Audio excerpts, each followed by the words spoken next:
Ini adalah Masjid Abdullah bin Abbas. Ini dengan apa ya, gaya model klasik memang dibuat. Ini sudah mengalami pemugaran yang amat sangat sering ya. Dibangun tahun 592 Hijriah oleh Daulah Abbasiyah pada waktu itu. Daulah Abbasiyah, namanya aja Daulah Abbasiyah karena dinisbatkan kepada Abdullah bin Abbas, anak turunnya Abdullah bin Abbas. Kenapa dinamakan Masjid Abdullah bin Abbas? Karena di sini ada kuburannya. Maksudnya di dekat masjid ini ada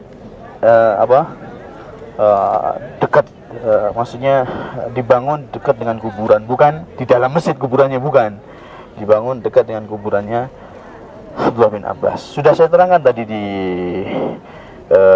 bis bahasanya masjid ini atau tempat sholat ini sudah ada pada zamannya Rasulullah SAW. Sudah dipakai oleh Rasulullah SAW tempat ini untuk sholat ketika beliau menaklukkan kota Taif, ketika beliau mengepung suku Hawazan yang nggak mau tunduk. Di sini dikepung sampai meninggal berapa orang dari sahabat? 11 sahabat. Kuburannya ada di depan sana, sahabat yang 11. Yang Abdullah bin Abbas ini kuburannya. Ya, ini, dan ini orang ini nggak benar ini ya. Ini doa-doa kayak seperti ini nggak benar. Kalau pengen doa, ucapkan salam aja, Assalamualaikum ya Abdullah bin Abbas, tidak ada masalah. Tapi itu lihat minta doa-doa nulis di dinding-dinding.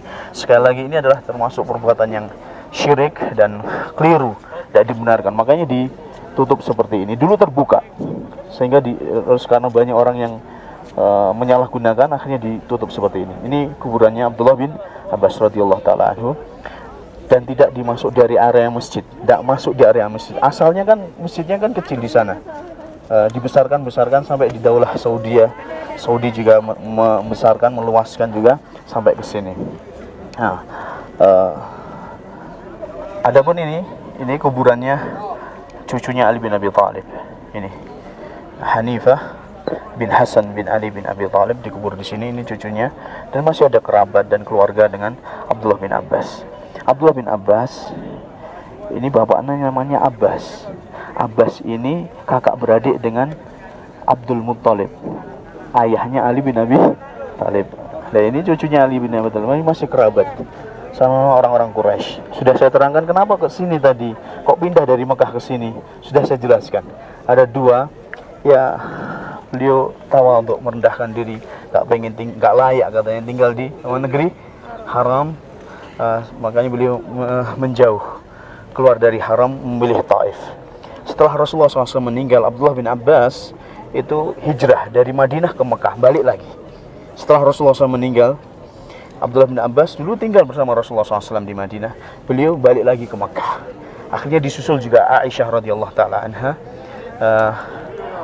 Tapi gak lama Aisyah balik lagi ke Madinah juga, Tapi Abdullah bin Abbas tinggal di Mekah terus. Karena sebab tadi ada ada dikatakan ada sebab yang kedua, karena perselisihan dengan Abdullah bin Zubair, katanya seperti itu. Cuman saya lebih nggak cenderung dengan perkataan ini, ya, lebih cenderung pendapat yang pertama tadi. Beliau merendahkan diri, tawadhu, tidak layak untuk tinggal di mana, di haram, makanya memilih Taif. Seperti itu radhiyallahu taala anhu. Abdullah bin Abbas seorang ulama yang tersohor dari kalangan sahabat, yang faq dalam bidang tafsir, luar biasa beliau dalam menguasai tafsir Al-Quran. Karena doanya Rasulullah SAW mendoakan Abdullah bin Abbas suatu malam ketika Abdullah bin Abbas sholat malam bersama Rasulullah SAW, didoakan oleh Rasulullah SAW, Allahumma faqihu fid din wa 'allimhu ta'wil. Ya Allah, pahamkanlah Abdullah bin Abbas ini dalam urusan agama, dan faqihkan dia, dan berilah kemampuan dia dalam masalah tafsir Al-Quran. Dan diijabahi dan dikabulkan doa Rasulullah SAW. Abdullah bin Abbas salah satu dari ulama tersohornya sahabat radhiyallahu ta'ala anhum semuanya. Yang paling menonjol dalam tafsir adalah Abdullah bin Abbas radhiyallahu ta'ala anhu, sampai dijadikan muftinya Umar bin Khattab radhiyallahu ta'ala anhu tatkala Umar jadi khalifah. Dan masih muda, belasan tahun, mungkin 20 atau 21 umurnya ketika Umar bin Khattab menjabat jadi khalifah, sudah jadi muftinya Umar bin Khattab radhiyallahu ta'ala, karena Umar tahu siapa Abdullah bin Abbas ini. Nah, begitu jemaah yang dirahmati Allah. Dan kota Taif ini menyimpan sejarah yang banyak sekali sebenarnya. luar biasa. Dan Rasulullah SAW sampai di sini berdakwah dengan jerih payah beliau sallallahu alaihi wasallam agar supaya Islam ini tersebar. Adapun 11 sahabat yang meninggal dunia, kuburannya di depan, yang pagarnya warna putih tadi, warnanya putih, ada di depan sana pas dekat gerbang itu kan ada tembok gitu, kotak begitu warna putih, ya itulah para sahabat yang meninggal dunia dikubur di situ.